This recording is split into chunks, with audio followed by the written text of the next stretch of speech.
Salve, salve, tudo bem? Eu sou o Dr. José Neto, sou diretor de ensino e pesquisa do Grupo Nefroclínicas. Esse é o Nefrotalks, o podcast da Nefro Academy, braço educacional do nosso grupo. E antes de assisti-lo, inscreva-se no canal, curta, compartilhe e ative as notificações no sininho para receber quando saírem novos episódios. Agora é só curtir, vai lá! Muito bom ter o senhor aqui conosco, esse bate-papo e vai ser muito interessante. A gente vai conseguir conversar muita coisa por esse tema com o Nefro, né? Cada vez mais importante na nossa prática clínica. Então, Benedito, para fazer uma introdução do que é a nossa live de hoje, tem que conversar e explicar um pouquinho sobre o que é a Nefro Academy. A Nefro Academy é o braço educacional da Nefroclínicas. A gente faz lives aqui semanais com grandes nomes da nefrologia brasileira, nomes de destaque. A gente conversa numa linguagem técnica, não deixa de ser técnica, mas um papo descontraído. E a gente tem como público, especialmente, médicos nefrologistas, médicos clínicos, ou aqueles que são residentes também na área. Então, o nosso público é um público bem interessado e bem participativo, com alto nível de engajamento nas nossas conversas. E para esse tema, não poderia convidar outra pessoa, a não ser você, pela sua importância nesse tema, pelo quanto o senhor estuda esse tema e de fato, vai nos brindar aí com sua experiência. Conheço o senhor, tive o prazer de usufruir do seu conhecimento compartilhado na época de residência médica, mas antes disso, antes da parte técnica, queria saber, o pessoal também quer saber quem é o Dr. Benedito Jorge Pereira. Conte um pouquinho da sua história para a gente. Sim, eu também sou maranhense, conterrâneo do Flávio. Estou aqui em São Paulo também, fiz minha residência aqui. A residência de nefrologia eu fiz no Hospital das Clínicas, onde eu estou sendo responsável pela hemodiálise de lá. E também trabalho já há mais de 17 anos lá no Hospital do Câncer, que é o AC Camargo, onde trabalho com lesão renal aguda, com doentes renais crônicos complicando a doença por câncer. Então, lá eu também trabalho como o docente do serviço de pós-graduação. E em onconefrologia, nessa área de interesse da nefrologia, que tem crescido mesmo, né, Flávio? A gente mesmo no Hospital das Clínicas tem o ICESP, que é um grande centro de oncologia, então os colegas nefrologistas de lá também trabalham com essa área. Eu acho que é uma área que a gente tem que ver cada vez mais, né? Por isso que eu tenho tido a oportunidade de trabalhar tanto tempo lá no AC por conta disso também. E acho que é isso. Acho que minha vida está distribuída aí entre diálise, Hospital do Câncer, na parte da docência, enfim.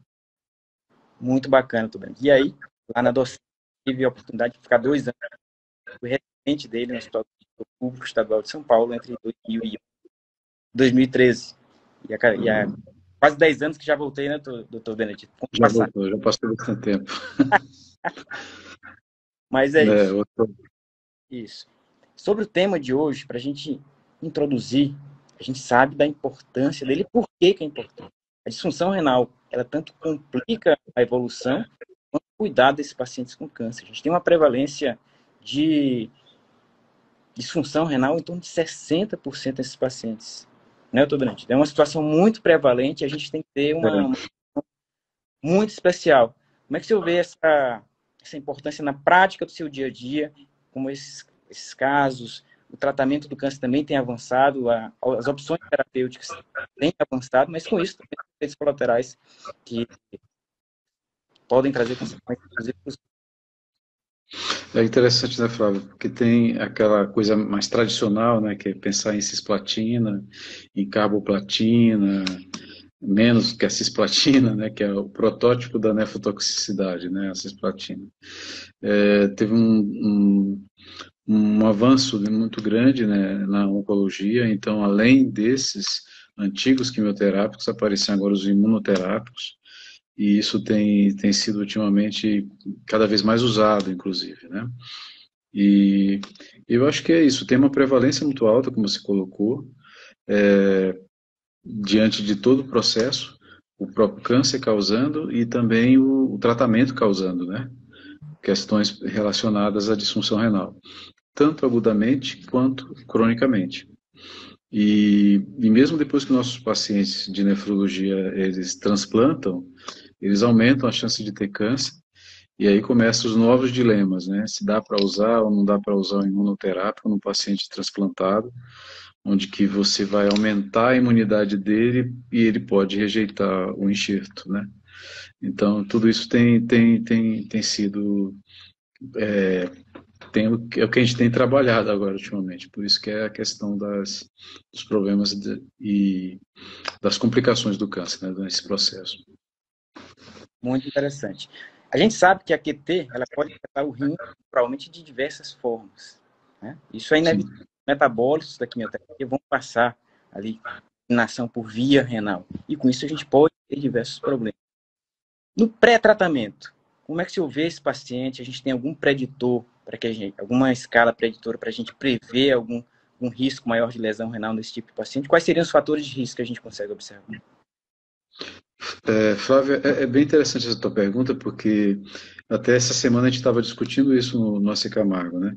O quanto que o papel do nefrologista deve ser um pouco mais pronunciado nesse período pré-tratamento, né? Muito paciente que tem câncer, eles têm os mesmos fatores de risco para doença renal, né? Tabagismo, alguns são hipertensos, diabéticos, também obesos, e todos aqueles fatores que a gente fala de doença renal crônica. Então, eles talvez já chegam com uma certa reserva para o tratamento, e diante desse tratamento, ele acaba piorando essa reserva que ele já tinha, de certa forma, limitada. Né? São mais idosos também, então as comorbidades junto com esse problema acabam sendo uns problemas associados, né, a mais, né, no paciente com câncer. Verdade. A gente sabe que de forma direta, com uma neoplasia renal, pressão extrínseca, quanto indireta. Esse paciente oncológico tem uma facilidade para ter uma depressão de volume por desidratação renal, por diarreia, presite, procedimento hepático, cardiológico.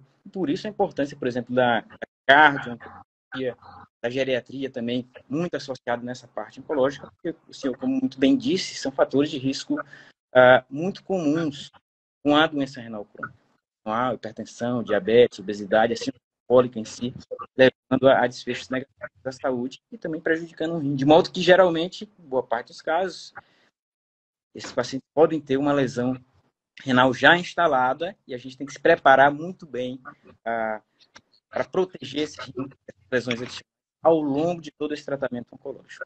Lembrando, pessoal, só fazendo um parênteses, pensando na oncologia e a nefrologia em conjunto, vai ter o simpósio de nefrogeriatria. A gente vai ter um evento presencial em Belo Horizonte, 30 de abril, uma parceria com a Mais 60 Saúde, com os braços educacionais tanto da Nefroclínicas quanto com a Mais 60 Saber. Para quem tiver interessado, se inscreve no link da biografia, tanto do Nefroclínicas como do... Vai ser muito bacana esse evento, um dia completo de muita conversa, networking e um almoço com uma vista realmente muito bacana lá em BH. Não é isso, produção? Neto pode me confirmar maiores detalhes desse. Na oncologia, doutor Benedito, com relação à toxicidade renal, a gente consegue graduar isso de forma em graus para que consiga manejar esses medicamentos, redução de dose? Sim, tem aquela questão da gente corrigir as doses, né, Flávio? Acho que isso é uma coisa que serve também para os quimioterápicos, e dentro dos quimioterápicos fazer as escolhas melhores. A cisplatina é um excelente quimioterápico, não tem como comparar a eficácia dele no tratamento de câncer para algumas situações refratárias. Porém, ele tem os problemas da toxicidade. E nesse momento é que entra, por exemplo, uma oxiplatina, que tem bem menos nefrotoxicidade quando a gente fala desses derivados da platina. E nas questões com os imunoterápicos, felizmente, eles estão bem menos, estão mais atrás em relação à toxicidade direta do que esses derivados da platina. E quantificar a função renal para você corrigir as doses como se propõe, acho que é a máxima que a gente continua, além dos antibióticos, né, fazer com os quimioterápicos. E também aquela mesma premissa de a gente separar os menos tóxicos a favor, né, do tratamento em relação aos que são mais tóxicos. Como você falou, a cisplatina é um carro-chefe da platina, né? Sim, E sim. tem essa questão da importância da nefrotoxicidade. A gente sabe que é predominantemente secretada pelos rins, uma nefrotoxicidade que é importante, ali, entre 20% e 35% dos casos, é dose dependente, né? E que geralmente uma situação muito importante é que mesmo concentrações não tóxicas séricas podem levar a problemas tubulares, de proximal. Há uma concentração tubular até 5 vezes maior no túbulo do que na sérica. Como é que a gente faz na prática, doutor, para tentar prevenir isso da melhor forma possível? O que a gente pode fazer? Tem protocolos, né, Flávio, em relação a essa prevenção. E um desses protocolos inclui essa possibilidade de você hidratar. Essa hidratação não sai de moda nunca. Você precisa da hidratação, você precisa fazer isso. Recentemente a gente teve um pós-graduando que fez isso lá no C, foi levantar as 3 platinas, né, e imaginando que esses platina está no topo da questão e as outras nem tanto. Como foi o encontro, né, encontrar que nem sempre isso é verdadeiro, muito embora talvez até a escolha dos outros tenha a ver com a toxicidade ou a predisposição que esse paciente já tem. Na prática, a gente faz especialmente a questão da hidratação. O protocolo inclui isso muito claramente. E você me pergunta se existe, por exemplo, um antioxidante, que geralmente esse platina tem uns componentes assim. Nada disso, na prática, entrou como um fator importante para o tratamento. É muito importante, talvez, esse acompanhamento pós-químio. Você teve pegando a mesma linha desse orientando, teve um aluno de iniciação que foi procurar avaliar a presença dela da albuminúria nesses pacientes e pós-cisplatina. E ele pegou especialmente esse grupo, que teoricamente foi o que mais sofreu com as consequências do tratamento, e aí ele pegava já muito precocemente a presença, e antes mesmo que a creatinina elevasse, é uma coisa bem precoce. Então, será que a gente está monitorando, talvez, de uma maneira até aquém do que precisaria? Talvez, será que a gente precisaria, além de pensar nas hidratações, nas correções de dose, talvez fazer realmente uma monitorização ativa? E aí, talvez, uma coisa tão simples que está na prática da gente, avaliar a albuminúria antes mesmo que as lesões tubulares se concretizem, talvez seja muito mais vinculado a alguma coisa precoce mesmo. Com relação à hidratação, seu bucho tem algum objetivo de diurético? 2, 3 litros por dia, alguma coisa que seja? Sim. De uma maneira bem prática, a questão da hidratação pré-químio, ela pode envolver até 20 a 30 ml mesmo por quilo, naquele percurso pré-infusão. E muitos pacientes também, Flávio, não vêm de casa, não fazem isso internado, né? Então eles vêm para receber isso somente no centro de tratamento. E ao chegarem lá, não dá para fazer uma grande infusão, muitas das vezes, em todo mundo. Tem paciente que não tem condição para isso. E nessa situação eles acabam recebendo uma dose menor, mas que não é mínima, que não é menos que 10 ml por quilo, naquele percurso pré-infusão. Então é uma forma de a gente, pelo menos, garantir que ele receba uma boa hidratação, pelo menos no período pré-infusão de cisplatina. Então, isso vai 50 quilos, 500 ml, né? Aí vai de acordo com o peso dele. E nesse regime de pacientes de hospital dia, que geralmente fazem esse tipo de tratamento, o pós, dá para monitorar a creatinina? Saem com alguma orientação específico? Eles fazem a monitorização e geralmente em 7 dias depois do tratamento. Não é uma coisa que cumulativamente já aparece próximo já, né, já depois, logo inicialmente, após a infusão. Não é um negócio assim tão rápido. Então, isso pode acontecer depois de pelo menos uns 7 dias para fazer toda a avaliação, até mesmo antes do próximo ciclo, né?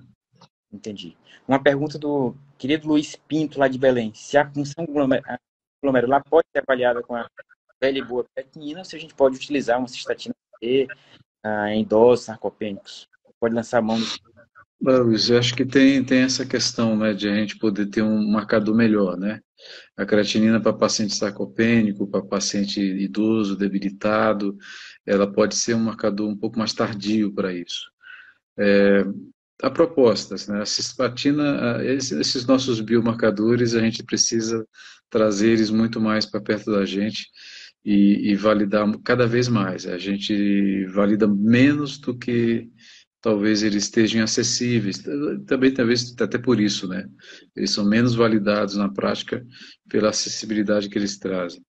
E como um paciente idoso mesmo, e com debilitado em relação à parte muscular, vai ser um período um pouco mais na frente, né, que ele vai acabar aparecendo.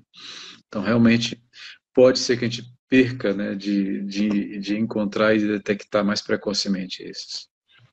E no caso, a carboplatina, que tem uma nefrotoxicidade menor, uma incidência ali Menor. baixa um pouco.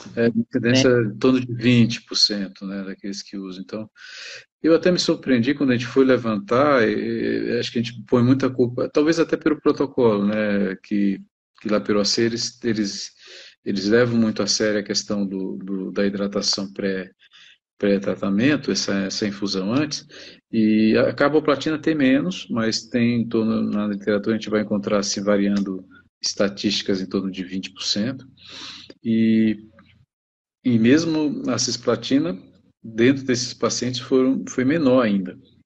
Tanto que a gente até se surpreendeu, puxa, achava que ia ser o topo da nefrotoxicidade. E a carboplatina também.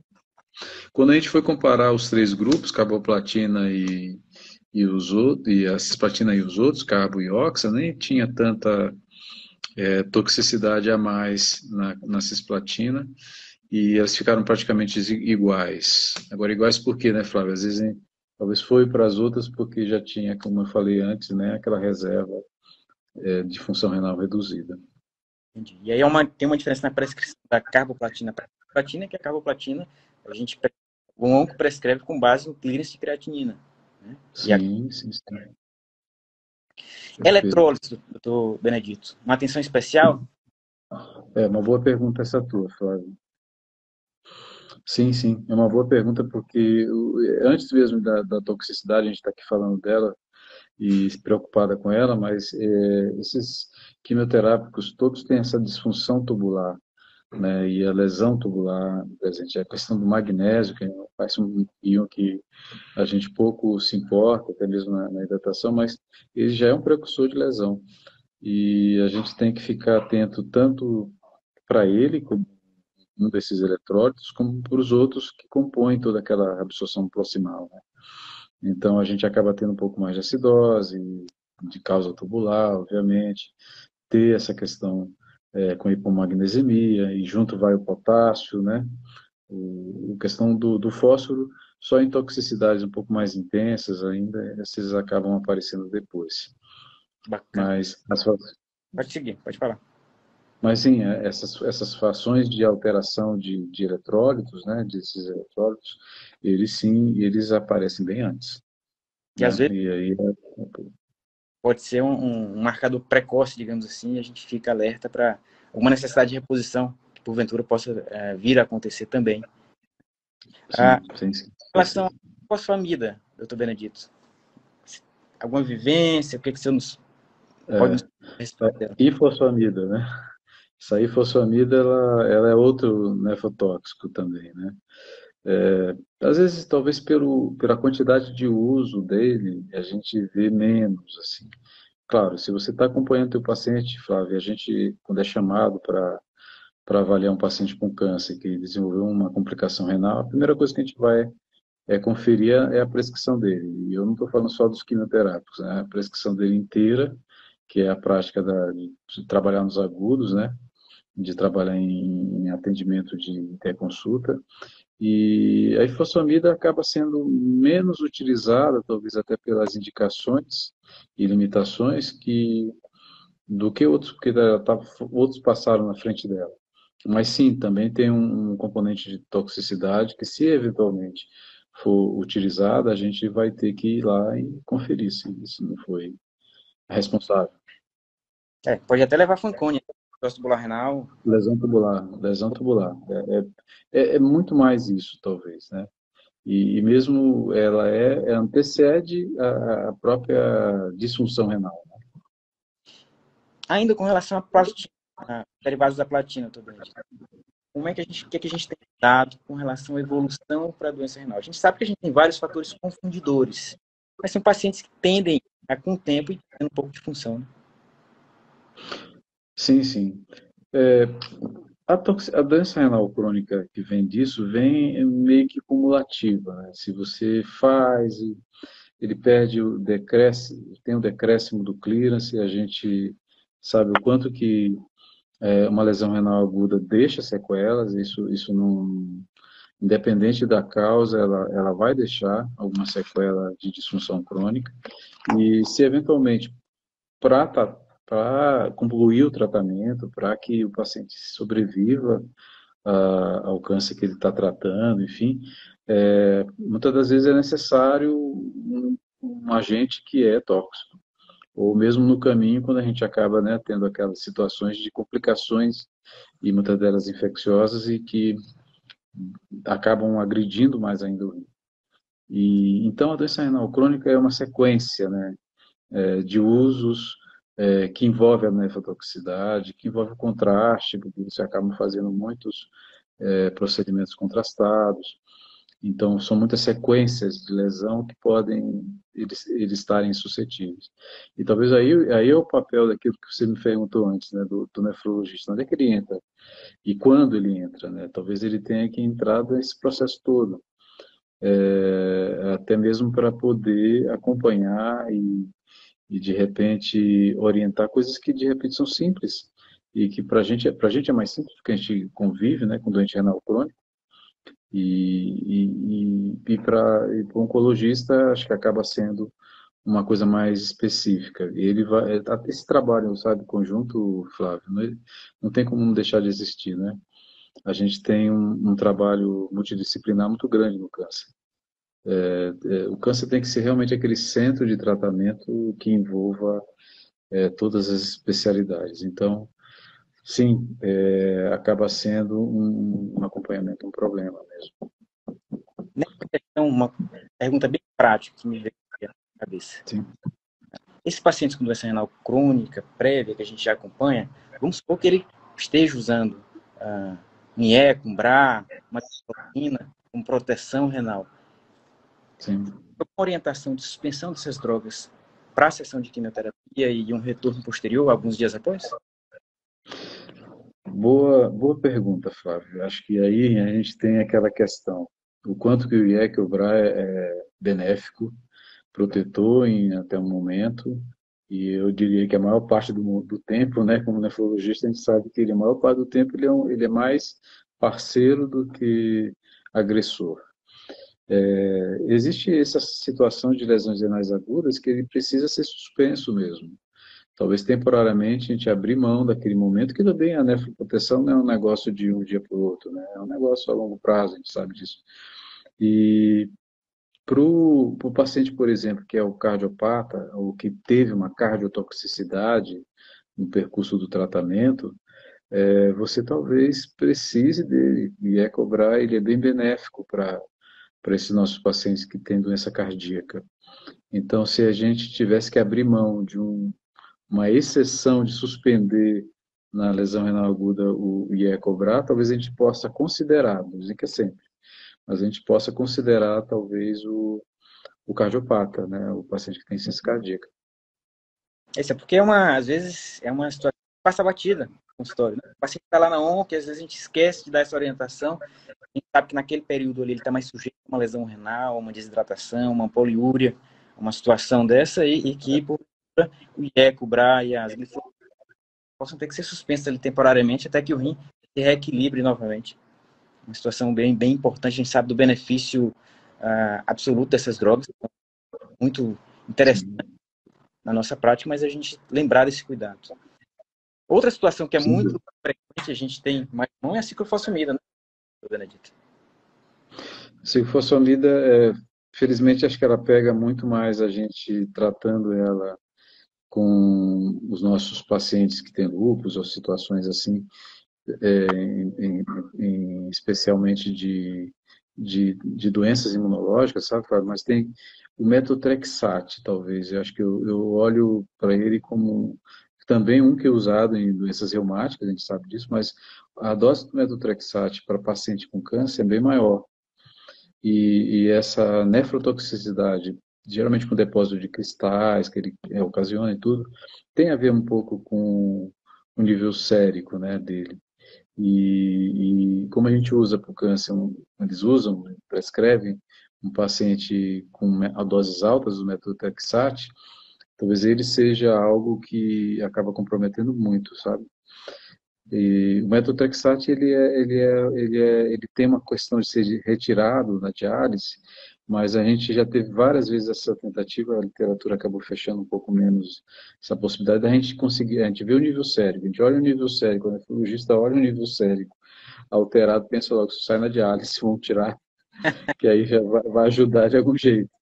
Mas aí quando acontece com o metotrexate, acontece de um jeito meio o famoso rebound, né, que ele sai do tecido de novo, aumenta outra vez e você tem muito pouca efetividade, né, no sentido de alisar um paciente intoxicado pelo metotrexate. E aí é uma vivência que a gente acaba tendo que abrir mão um pouco dessa diálise de alto fluxo, ou qualquer que seja ela, para poder tirar o metotrexate. Vamos ter que ir acompanhando ali durante o percurso, a evolução, a queda do nível sérico é decisiva, né, realmente para poder haver uma melhora e talvez voltamos novamente para a tal da hidratação, que sabe isso tem um washout maior, tubular e acaba tendo melhoras, né?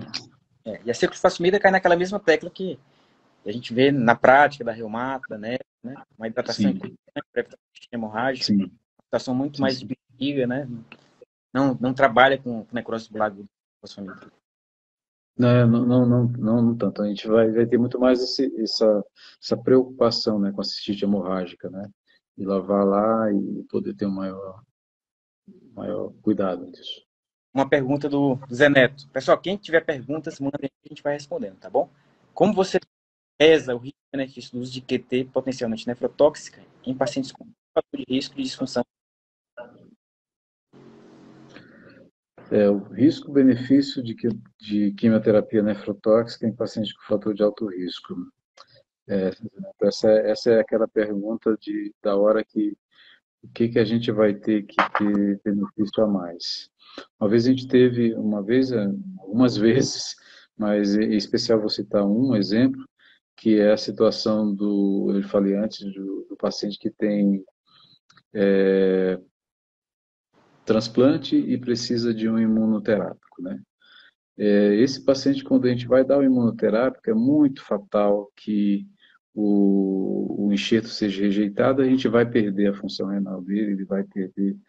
Ah, mas isso então é uma coisa que acaba sendo compartilhada, né? Tanto os oncologistas, com os nefros, vão ter que tentar, e o próprio paciente, sabendo disso, porque o benefício sempre é maior se ele é tratado e se sobrevive ao câncer quando o quimioterápico proposto para ele, independente da linha de tratamento, já passei, sair da primeira, fui para a segunda, estou na terceira, e seja qual ela for, acaba sendo o benefício dele saído, sobreviver ao câncer, tirá-lo, dar uma sobrevida e uma qualidade de vida melhor. Aí a gente sabe que a gente vai bater na tecla da toxicidade, e a nefrotoxicidade é uma dessas, e o benefício vai ser sempre a favor do paciente, naquilo que talvez dê mais sobrevida e talvez dê mais qualidade também. A gente não pode deixar a qualidade de vida de fora. E às vezes a gente tem que fazer isso. Um paciente com melanoma que responde muito bem com imunoterápicas inibidores de checkpoint, a gente não pode, de repente, deixar de tratá-lo para poder ele deixar de ter uma déficit de função renal. Talvez isso nem aconteça, ou aconteça menos que o provável, né? Mas a gente vai ter que sempre estar pesando entre isso, benefício de sobrevida, benefício também de qualidade. E aí, nesse ponto entra a decisão compartilhada, né? Acho que né, com o paciente, sentar no tete-a-tete para definir qual vai ser o caminho para aquele determinado paciente. Pessoal, né? Sem dúvida, né? Já que o Neto perguntou, lembrando aqui, o próximo NefroExpert vai ser em Belo Horizonte, depois de um final de semana sensacional que a gente teve em Brasília aí há 3 semanas atrás, 29, 28 e 29 de maio.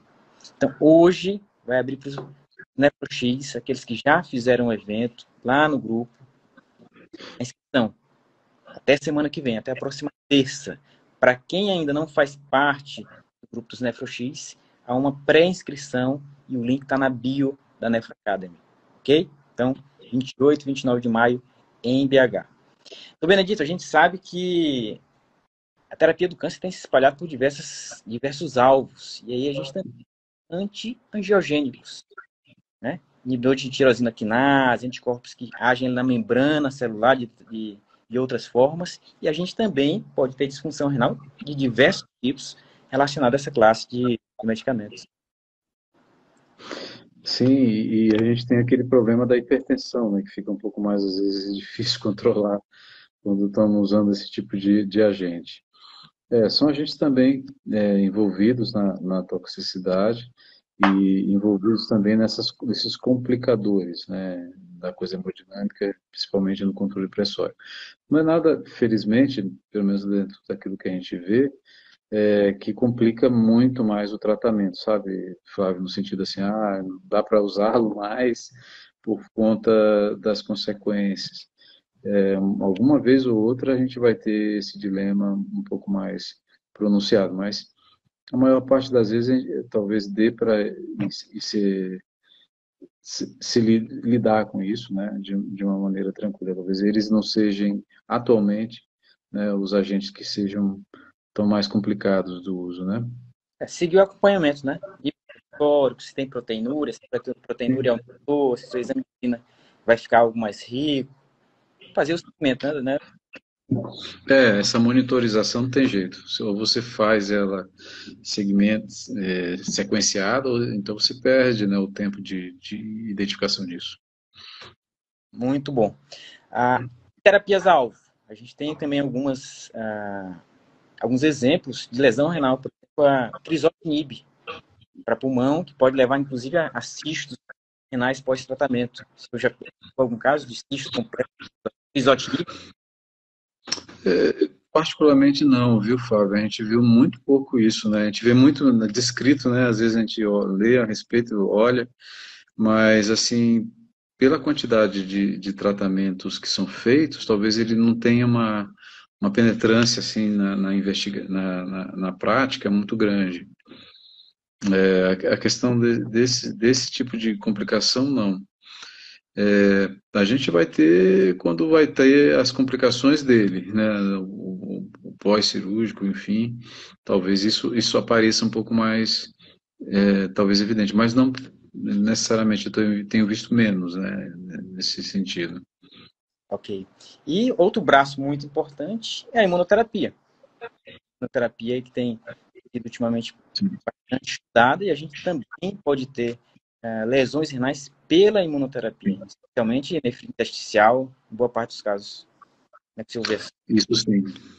E eu tenho me surpreendido o quanto que a gente está usando mais agora, né? Acho que no começo era uma proposta, as nefrites intersticiais vão aumentar, as glomerulites, elas vão surgir mais. E, sabe, Flávio, a gente Inclusive tem uma pessoa que está muito na frente disso lá no Sicamar, que é a Germana, a doutora Germana, doutoranda, né, do programa, nefrologista, né, como a gente, e ela está fazendo uma ampla revisão, né, e uma revisão bem importante porque foi muito utilizado. E eu não estou falando mal dos imunoterápicos de maneira alguma, mas os imunoterápicos são excelentes, eles são na vanguarda agora atual do tratamento. Dá muita qualidade de vida, menos efeitos colaterais, mas naqueles que foram acometidos, nefrite intersticial. Isso tem trazido para a gente uma coisa que nem sempre eles podem fazer biópsia, né, Flávio? A gente fica naquele dilema, dá para fazer biópsia num paciente desses? Em algumas situações não dá. E muito agressivo, muito complicado. Então, uma proposta que tem aparecido muito é aquela tal da biópsia líquida, biópsia líquida no sentido de você avaliar melhor a urina do paciente, tentar visualizar e detectar biomarcadores da urina que já sinalizem para um processo inflamatório intersticial, para um processo de alteração mesmo de função, que pode estar muito mais precoce, mas principalmente esse processo inflamatório ali. A biópsia líquida no AC é muito divulgada, principalmente para a detecção precoce de câncer renal, inclusive, né?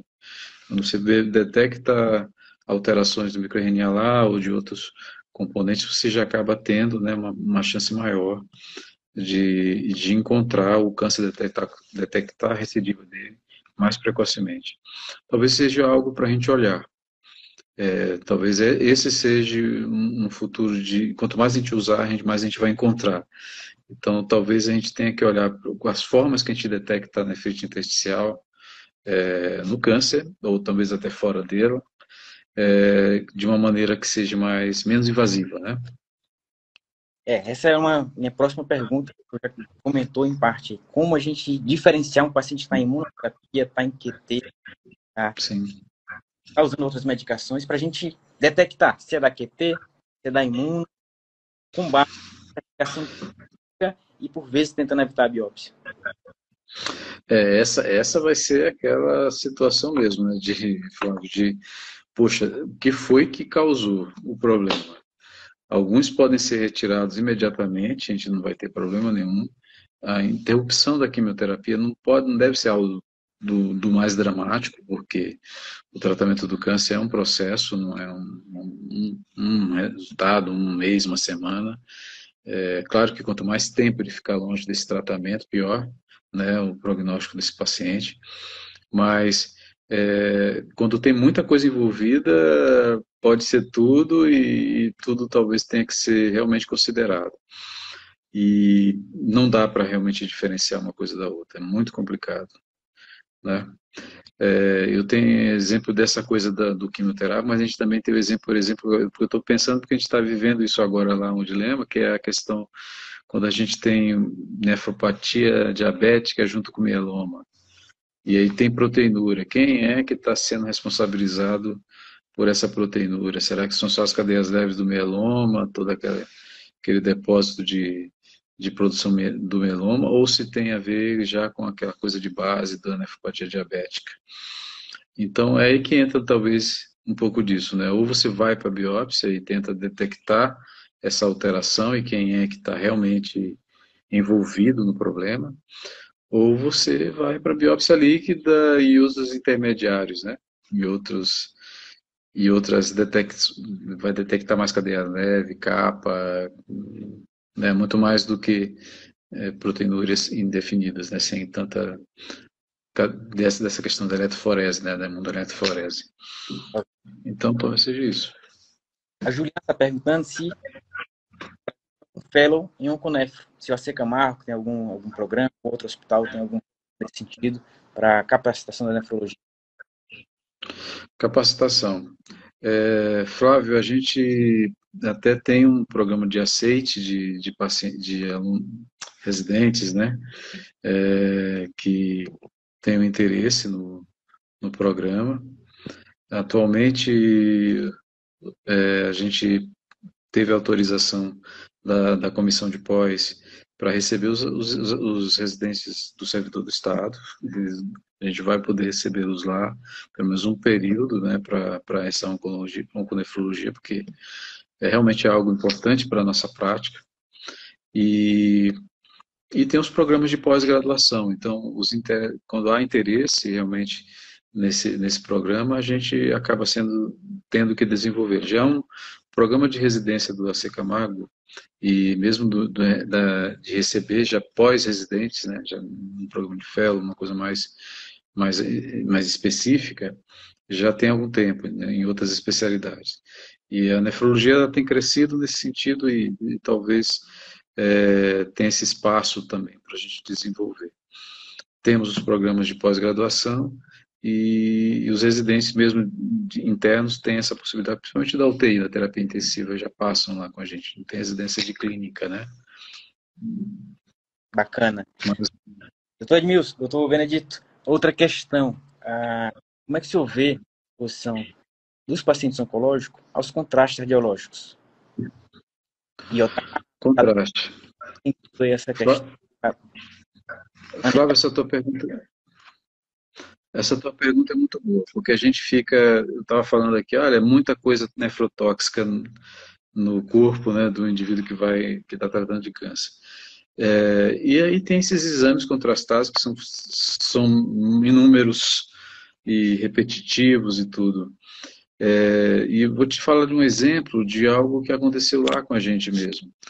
A gente sabe que o contraste ele tem aqueles 3 pontos de maior toxicidade, além das próprias características do contraste, né? Tem também onde você está aplicando o contraste. Então, se está aplicando intraarterialmente, ele tem uma toxicidade maior. Ele está aplicando intravenoso, ele tem uma toxicidade menor que o intraarterial.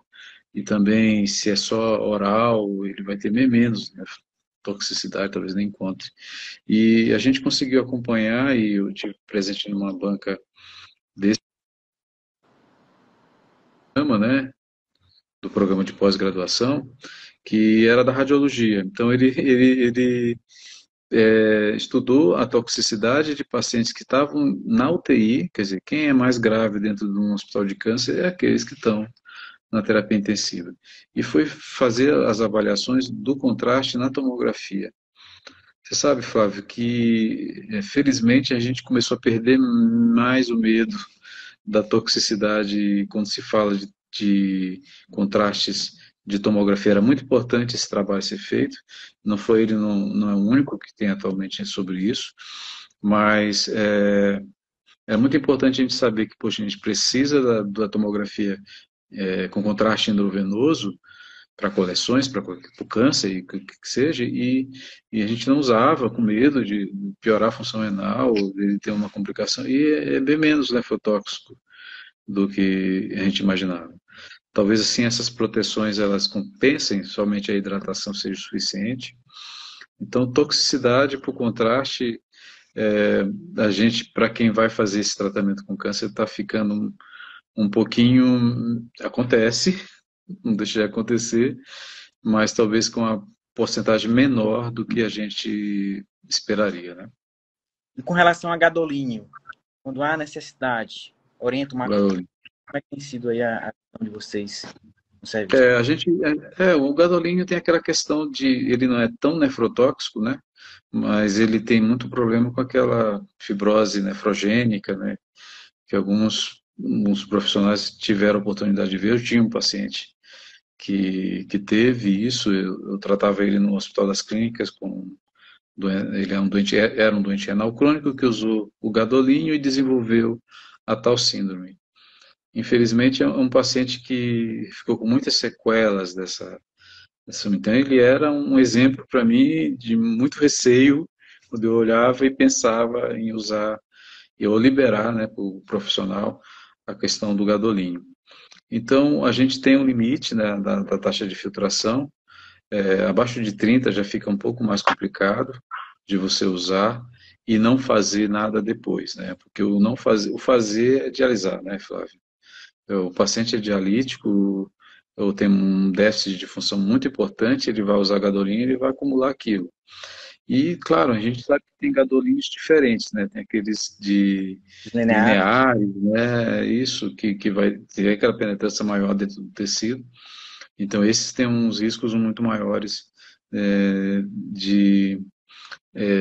entre eles, né? Você vai ter que escolher o que for menos complicado no tempo, né? Entre ciclos e lineares.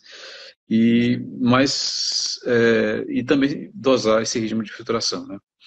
Se você fizer, paciência, aí vai ter que dialisar mesmo. A gente tem feito isso lá no AC Camargo também. O paciente fez o gadolínio, é um paciente dialítico, com um déficit muito grande de função. Ele dialisa no dia do gadolínio e dialisa depois. É melhor não pagar para ver, uma vez que isso está relativamente bem sedimentado, né? No sentido de fazer mesmo, precisa fazer. Isso, é uma lembrança importante essa questão do macrocíclico, né? Porque a literatura mostra uma incidência bem menor, um risco bem menor quando a gente usa macrocíclicos ao invés de lineares. Então, é possível, né, a gente orientar esse tipo de coisa para o médico radiologista ou quando a gente for solicitado um parecer a essa questão. Doutor Benedito, uma pergunta do Zé Neto, fugindo um pouquinho da parte de QT, mas com relação à dieta cetogênica, a gente sabe que tem uma linha de estudo importante aí nos últimos anos no cenário da oncologia, como terapia metabólica. O senhor tem visto alguma coisa nesse sentido? Lá no AC, tem alguma linha de estudo nesse sentido? O que o pessoal comenta a respeito disso?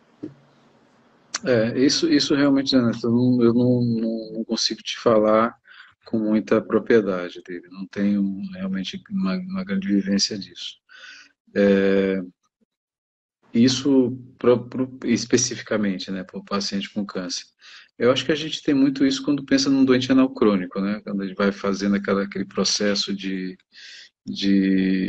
que isso já acabou me recordando a questão dos cetoácidos, né, aquela dieta que a gente tem que fazer junto com os cetoácidos. Mas para o paciente com câncer especificamente, não. Realmente eu não consigo te trazer muita coisa a respeito disso. Tranquilo. Realmente tem sido uma linha interessante de estudos a respeito, especialmente aqueles cânceres. Existem alguns cânceres mais ligados ao metabolismo da glicose. E, no caso, pode fazer sentido uma dieta cetogênica para ajudar nessa terapia. A respeito do tema que a gente vasculhou por diversas arestas da onconefro, doutor Benedito, alguma coisa mais que o senhor lembre, queira comentar que seja importante aqui no nosso bate-papo? Acho que tem a questão Bem, uma coisa que não muda muito, né, Flávia, é as questões com a lesão renal aguda obstrutiva. A gente sabe que o tempo é precioso para você desobstruir esse paciente. Infelizmente, nisso tem surgido aqueles duplo-Jotas com duração maior, mais extensa, que você não precisa estar trocando tanto, mas independente de ser um duplo-J que dure mais tempo, a gente sabe também que o câncer pode progredir, mesmo com esse duplo-J, e mesmo com a presença dele, bem locado, bem instalado, ter algum tipo de compressão. E a lesão renal aguda surgir após isso. Então, uma coisa que eu me lembro muito dessa prática é a gente também conferir um pouquinho isso, né?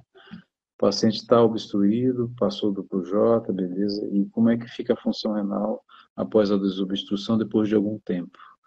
Imediatamente a gente sabe que isso fica bem, mas talvez você precise rever, né?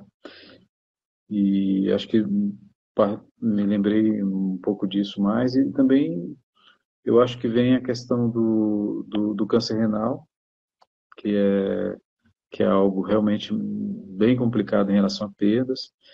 A gente fez um levantamento extenso agora, Flávio, já faz algum tempo, mas o colega, o Dr. Sten, que é uma pessoa muito importante nessa avaliação de doença de câncer, né, de câncer renal, de acompanhamento, é um urologista do AC Camargo, e uma pessoa que tem um banco multidisciplinar, inclusive multinacional, em toda a América Latina. Ele conseguiu montar um grande banco de câncer renal, estudando um pouco isso, e a sequela. Você tirou um rim de alguém e talvez aí haja várias gravidades nessa questão da retirada do rim, nefrectomia total versus nefrectomia parcial, a nefrectomia parcial que foi robótica, que é melhor do que a nefrectomia parcial aberta, que você vai ter mais chance, inclusive, de isquemiar mais esse rim.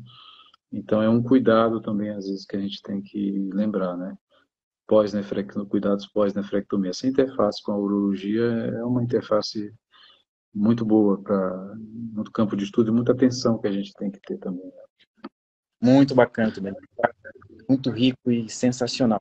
Pessoal, lembrando mais uma vez, 2 próximos eventos da Nefro Academy. Número 1, simpósio de nefrogeriatria presencial em BH, 30 de abril. Sábado, que vai ser muito intenso lá, com muita coisa boa. E o próximo Nefro Expert, 8 e 29 de maio, também em BH. Doutor Benedito, muito bacana ter o senhor aqui, uma hora que passou voando, muito conteúdo, experiência, transmitindo aí a sua expertise nesse assunto, é muito bom escutá-lo e ter esse bate-papo com você aqui. Queria abrir para as suas considerações finais. Bom, em primeiro lugar, agradeço muito o convite, muito bom revê-lo também, Flávio. É interessante ver algumas pessoas que também fazia muito tempo espalhadas aí pelo país, quanto tempo e quanta gente, né, que a gente vai conhecendo, tanto no Hospital do Servidor do Estado, quanto no Hospital das Clínicas, e às vezes até mesmo do AC Camargo, né, que vão para longe e a gente reencontra. E eu acho muito boa essa iniciativa de rever alguns conceitos, algumas particularidades, e também deixando também esse recado, né, que acho que a gente vai precisar olhar muito mais para isso, para a onconefrologia, a nefrogeriatria também é uma área importante para avaliar. Vi que vocês têm vários pontos de estudo disso, e é muito bom mesmo que tenham, porque é o nosso futuro, né? Avaliar tanto os pacientes idosos e essa alta prevalência que a gente tem de pacientes com câncer também. Isso, na verdade, a gente tem cada vez mais pacientes com lesão renal instalada em todos os graus, né? Seja por conta da metabólica, seja pelo câncer, por outro motivo qualquer. E aí a gente tem que fazer uma salada de frutas nesse sentido, quando eu falo da onconefro, da cardio, oncologia, é tudo uma coisa só. A gente tem que para essas situações para, na frente do paciente, tomar a melhor decisão, e muitas das vezes a decisão compartilhada com o próprio paciente é o que vai definir qual o melhor caminho seguirmos. Muitas vezes não tem certo e não tem errado, existem 2 caminhos que podem ser plenamente possíveis, e quem vai definir isso é aquele nosso cliente que está à nossa frente. Perfeitamente, isso mesmo. Muito bom, boa noite a todo mundo, valeu pela audiência de hoje. Semana que vem temos mais um Nefrotalks, tá bom? Um abraço e até mais. E aí, gostou do nosso episódio? Se sim, curta, compartilha, deixa seu comentário, se inscreve no canal e não deixe de ativar as notificações no sininho para receber quando saírem novos episódios. Valeu, até a próxima!